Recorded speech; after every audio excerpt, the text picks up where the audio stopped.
Bonjour et bienvenue de nouveau à mes étudiants du groupe 3 du cours Éthique et politique à l'hiver 2020. On s'est arrêté un peu abruptement tout à l'heure avec mon téléphone qui a buggé au moment où j'étais en train de terminer le résumé de l'exposé sur, en fait, le résumé de la pensée de John Rawls sur le voile d'ignorance en vous expliquant que John Rawls nous propose d'accepter certaines inégalités dans notre société, mais de filtrer quelles inégalités on garde dans notre société en se demandant si ce sont des inégalités justes, puis en considérant que les inégalités justes, ce sont celles qui sont favorables aux plus démunis. Puis vous vous souvenez probablement d'avoir entendu les mots voile d'ignorance associés au nom de John Rawls. Qu'est-ce que c'est le voile d'ignorance? C'est un exercice de pensée que John Rawls nous propose. Il nous propose de porter sur notre esprit un voile d'ignorance qui nous fait ignorer notre position dans la société qu'on est en train de construire, de manière à intervenir dans la construction de cette société-là de manière impartiale, en construisant une société qui va permettre le bonheur à tous, en supposant que je pourrais, moi, dans cette société future-là, occuper n'importe quel rôle. C'est difficile de le faire pour moi-même, porter le voile d'ignorance, parce que je sais quel rôle je joue pour l'instant dans la société. Mais si je pense à mes enfants, c'est déjà pas mal plus facile parce que je ne sais pas quelles décisions ils vont prendre. Ça fait que je vais souhaiter, en prenant les décisions que je vais prendre, je vais souhaiter construire une société qui ouvre la porte du bonheur à tout le monde, de manière à ce que toutes les personnes que j'aime puissent trouver leur place au soleil. Puis pour ça, j'ignore ma propre position dans la société au moment où j'interviens pour dire quelle sorte de programmes sociaux on devrait avoir, quelle sorte de services on devrait se donner collectivement. C'était ce que je voulais vous résumer pour ce qui concerne la pensée de John Rawls dans le cadre de notre conversation. Dernier auteur qui faisait partie des auteurs qu'on a vus au tout début de la session, Hans Jonas, c'est l'auteur qui, en voyant sauter les bombes sur Hiroshima et Nagasaki, a vraiment pris conscience du fait que les humains étaient devenus beaucoup plus puissants qu'auparavant. Notre puissance nous impose un nouveau sens des responsabilités. On ne peut pas agir n'importe comment maintenant qu'on a la puissance de détruire la vie même sur notre planète. Puis donc, il faut agir de manière responsable. Il nous propose, Hans Jonas, une éthique de la responsabilité dans laquelle on est invité à agir un peu comme un bon père de famille envers les générations futures en essayant de préserver l'habitabilité de la planète à long terme. Il formule lui aussi un impératif catégorique, un peu comme Kant l'avait fait. Il nous dit « Agis de manière à ce que les conséquences de tes actions soient compatibles avec la permanence de la possibilité d'une vie authentiquement humaine sur Terre. » Il ne nous invite pas donc à préserver la possibilité d'une simple vie sur Terre ou d'une simple vie humaine sur Terre. Il nous demande vraiment de préserver la possibilité d'une vie authentiquement humaine sur Terre, donc avec toute la richesse de l'expérience humaine, avec tout ce qu'il peut y avoir de beau dans nos vies. C'est tout ça qu'on devrait essayer de préserver. Ça implique donc d'être attentif aux effets de nos activités sur les écosystèmes un peu partout sur la planète. Pierre Teilhard de Chardin, un auteur dont on a parlé lors de l'exposé oral de Jessica Tremblay, c'est un auteur qui, justement, regardait le genre de futur qu'on est en train de construire.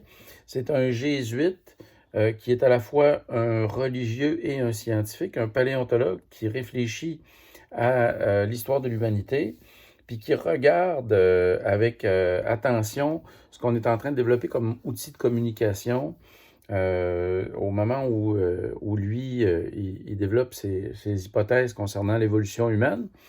Puis il arrive à la conclusion que, en plus de la géosphère puis de la biosphère qu'on peut observer autour de nous, l'arrivée de l'homme ajoute une nouvelle sphère à la planète, c'est la noosphère, la sphère des connaissances.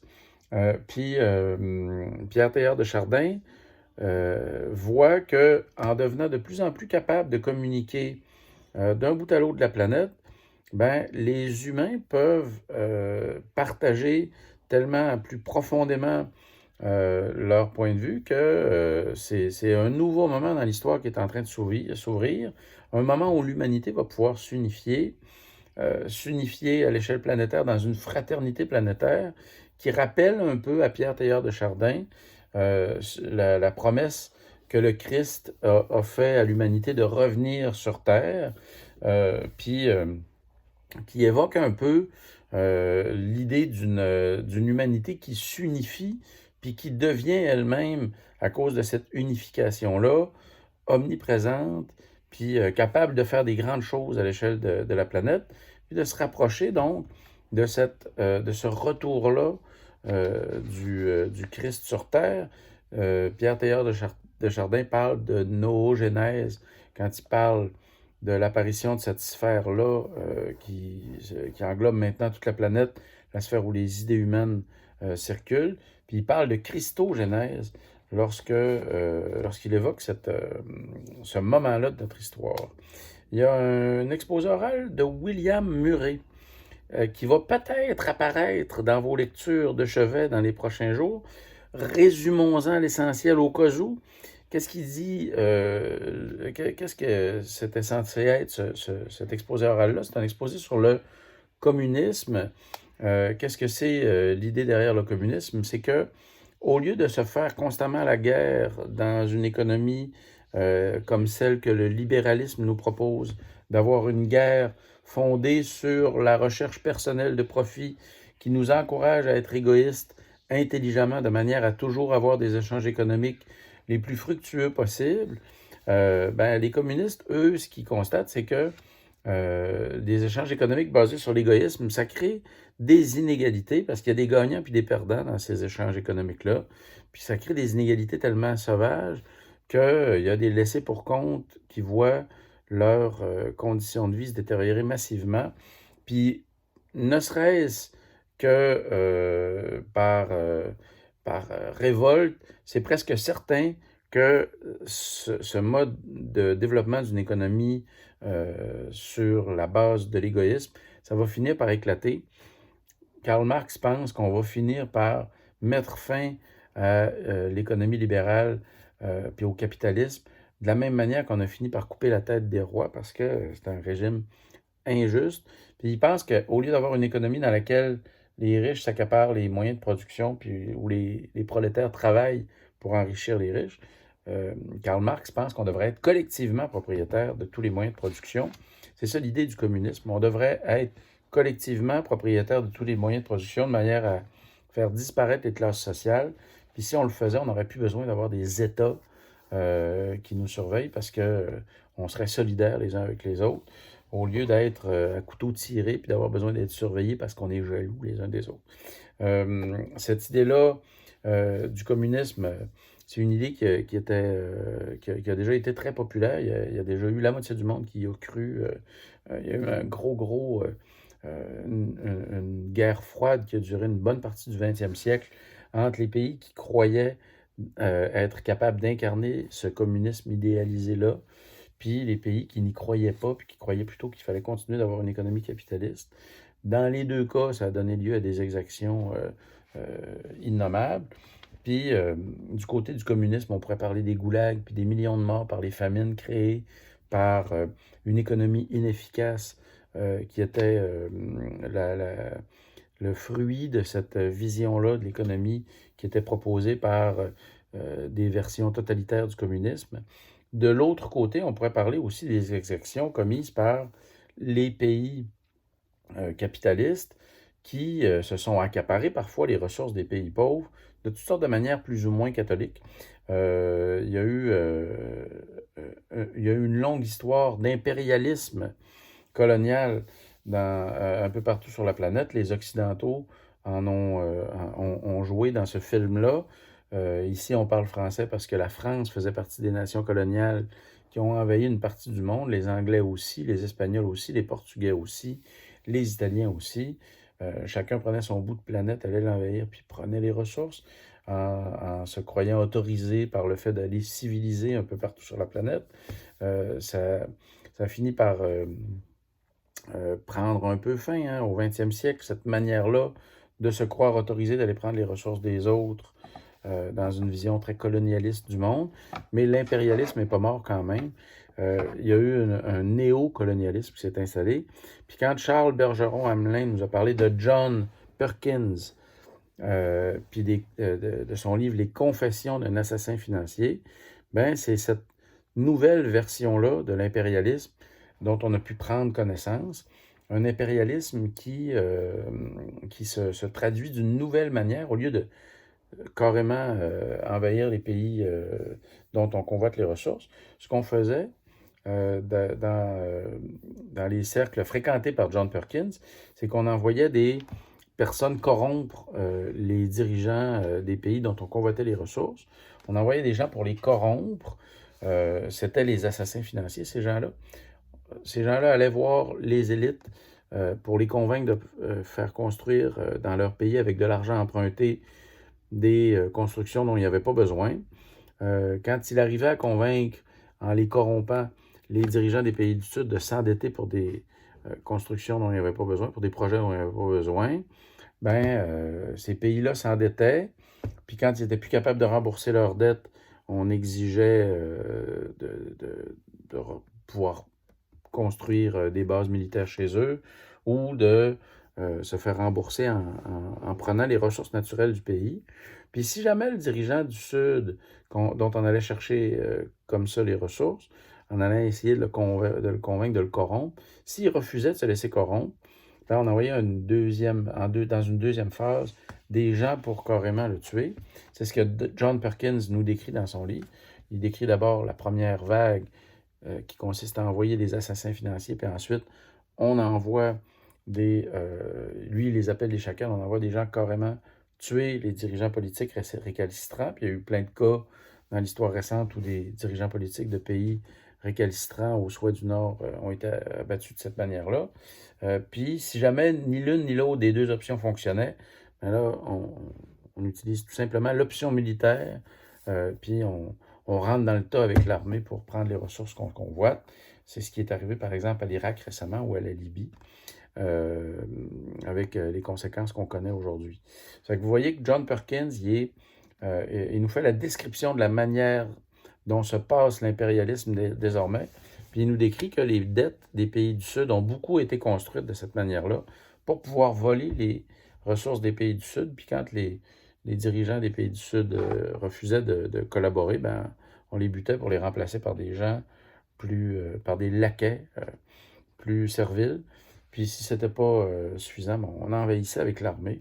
Il y a beaucoup de pays qui ont subi ce genre de sort-là en Afrique puis en Amérique latine. Fouiller un petit peu sur Salvador Allende, fouiller sur Patrice Lumumba, on pourrait en nommer des tonnes. Puis il y en a donc beaucoup qui ont subi le même sort. On a mis à leur place des gouvernements fantoches qui sont disons, de bons serviteurs des intérêts du Nord. C'est ce que nous décrit John Perkins dans son livre sur les confessions d'un assassin financier, sur l'impérialisme tel qu'il se déroule aujourd'hui.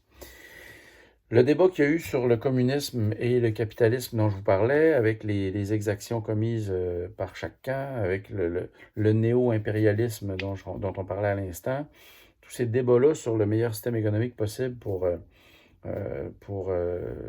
assurer que tous aient ce qu'il leur faut, Mohamed Younous a eu à s'y frayer un chemin. Mohamed Younous, c'est un professeur d'économie qui travaille au Bangladesh, qui vient étudier aux États-Unis, puis qui retourne ensuite travailler au Bangladesh pour essayer de lutter contre la pauvreté là-bas.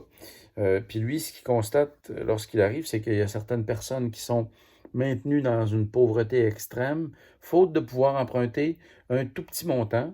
Quand il découvre, par exemple, une femme qui aurait besoin d'emprunter 25 sous pour pouvoir démarrer sa petite entreprise d'ustensiles de bambou, puis qui pourrait ainsi faire 2 $ par jour de profit, au lieu de faire 2 sous par jour de profit, parce que pour l'instant, elle n'a pas les sous pour payer le bambou, puis qu'elle doit l'emprunter, ça fait qu'elle est à la merci du marchand de bambou. Quand il découvre ça, Mohamed Younous, il se dit que c'est insensé, puis il vérifie, puis il trouve 42 personnes autour dans une marche qu'il fait avec ses étudiants, qui aurait besoin en tout d'un prêt collectif de 27 pièces. Puis aucune banque ne veut faire ce prêt-là. Ça fait que lui, il endosse le prêt. Puis sur la base de ce prêt-là, il décolle la banque de microcrédit, la Grameen Bank, un modèle de microcrédit qui va faire ensuite le tour du monde. Les gens, ce n'est pas de la charité qu'ils reçoivent, ils reçoivent un prêt, il faut qu'ils payent des intérêts sur le prêt. Puis, ils sont soumis à toutes sortes de conditions pour pouvoir emprunter.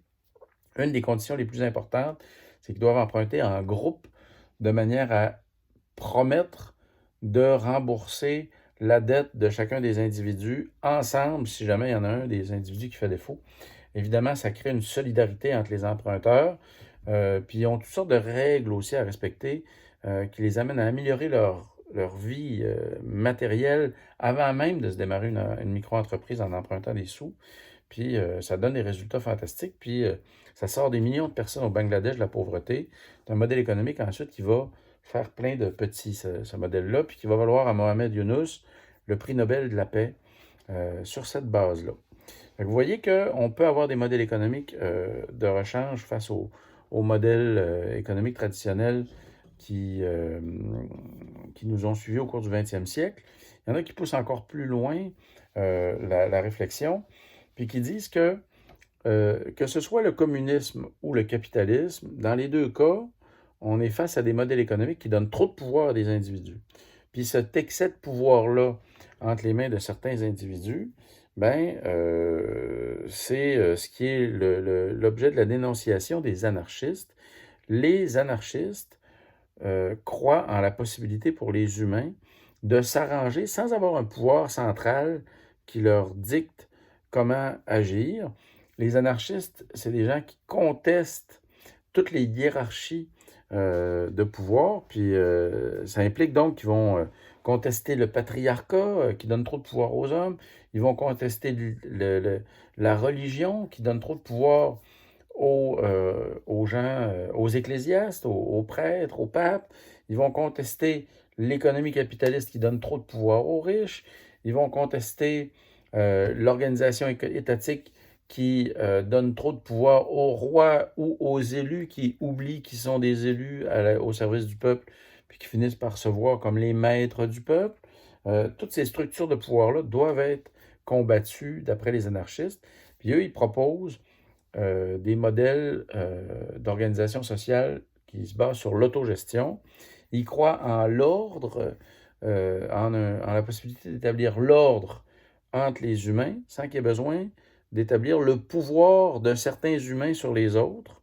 Ils croient en l'ordre sans le pouvoir, les anarchistes, puis ils proposent donc des modèles d'autogestion dans lesquels on construit des relations ordonnées avec les gens sans avoir besoin de dire qui est le patron de qui, mais en étant toujours librement consentant dans nos ententes économiques, puis en se voyant comme des égaux, des gens égaux les uns aux autres. Cette idée-là d'être égaux les uns aux autres, c'est une idée qui va être importante aussi pour le féminisme et pour le masculinisme.